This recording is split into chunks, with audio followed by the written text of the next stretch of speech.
Assalamualaikum warahmatullahi wabarakatuh. Perkenalkan, saya Salva Anita Saputri dari Prodi Hukum Keluarga Islam kelas C dengan NPM 20210100326.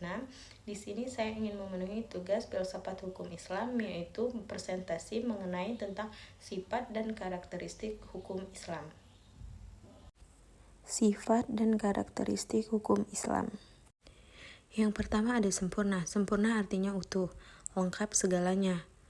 Kesempurnaan hukum Islam atau syariat dapat dilihat dengan diturunkannya syariat Islam dalam bentuk yang umum dan mengglobal permasalahannya, kecuali hal-hal yang bersifat langgeng. Nas memuat prinsip-prinsip hukum terperinci, konkret, dan teknis.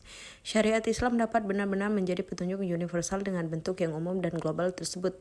Syariat Islam juga dapat diterima di semua tempat dan di setiap saat. Juga diterapkan hukum Islam dapat berlaku sepanjang masa. Sedangkan yang kedua ada elastis. Sifat dan karakteristik hukum Islam yang kedua yakni elastis, atau mudah diubah bentuknya dan mudah kembali ke bentuk asal, lentur dan luwes. Keelastisannya mencakup di segala bidang kehidupan manusia, baik jasmani maupun rohani. Hukum Islam memerhatikan segala aspek kehidupan manusia, baik di bidang muamalah, ibadah, jinayah, siasat, dan bidang-bidang lainnya. Sedangkan di dalam sifat dan karakteristik hukum Islam ada universal. Universal berarti umum atau berlaku untuk semua orang atau untuk seluruh dunia. Bukti yang menunjukkan bahwa hukum Islam itu mempunyai sifat universal atau tidak, itu harus dikembalikan kepada Al-Quran. Universal hukum Islam ini dinyatakan oleh Al-Quran sendiri yang berbunyi, dan tindaklah kami atau Allah mengutus kamu Muhammad melainkan untuk menjadi rahmat bagi semesta alam, dalam Quran surah Al-Anbiya ayat 107. Dan kami Allah tidak mengutus kamu atau Muhammad melainkan kepada umat manusia seluruhnya sebagai pembawa berita gembira dan sebagai pemberi peringatan, tetapi kebanyakan manusia tidak mengetahui. Dan ada juga yang dinamakan dinamis. Dinamis dalam KBBI dijelaskan makna dari kata dinamis adalah penuh semangat dan tenaga sehingga cepat bergerak dan mudah menyesuaikan diri dalam keadaan dan sebagainya. Sesuai dengan tabiat manusia yang tidak menyukai beban yang membatasi kemerdekaannya, sehingga manusia memerhatikan beban hukum Islam dengan sangat hati-hati.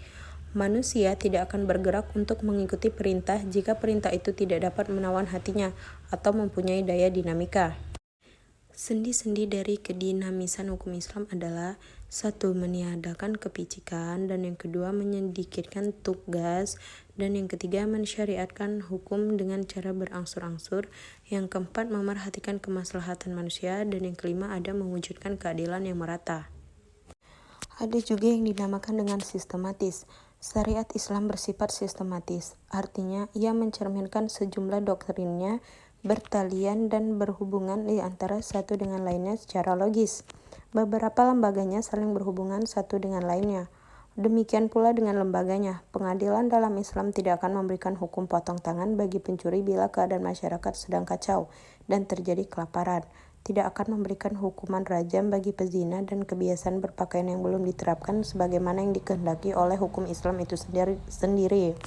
Hukum Islam dengan lembaganya demikian saling berhubungan satu sama lainnya.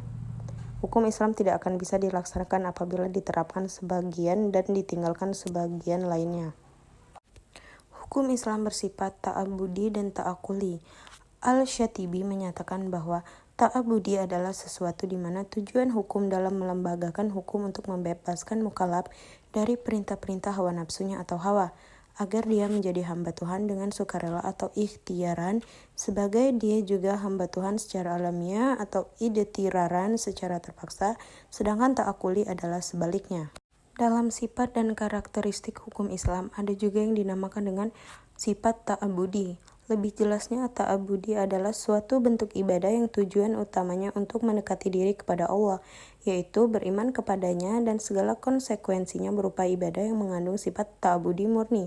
Artinya maka atau ide dan konsep yang terkandung di dalamnya tidak dapat dinar atau khairu maqula al-makna atau suprarasional.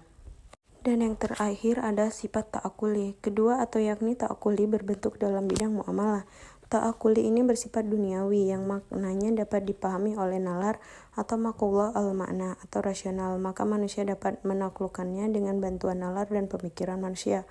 Ilat dari muamalah yang bersifat ta'akuli dapat dirasionalkan dengan melihat ada maslahat atau mudarat terkandung di dalamnya. Sesuatu dilarang karena ada kemudaratan di dalamnya dan diperintahkan karena ada maslahat di dalamnya. Baiklah teman-teman, itulah tadi pembahasan mengenai sifat dan karakteristik hukum Islam. Apabila ada kekurangan, saya mohon maaf. Saya akhiri. Wassalamualaikum warahmatullahi wabarakatuh.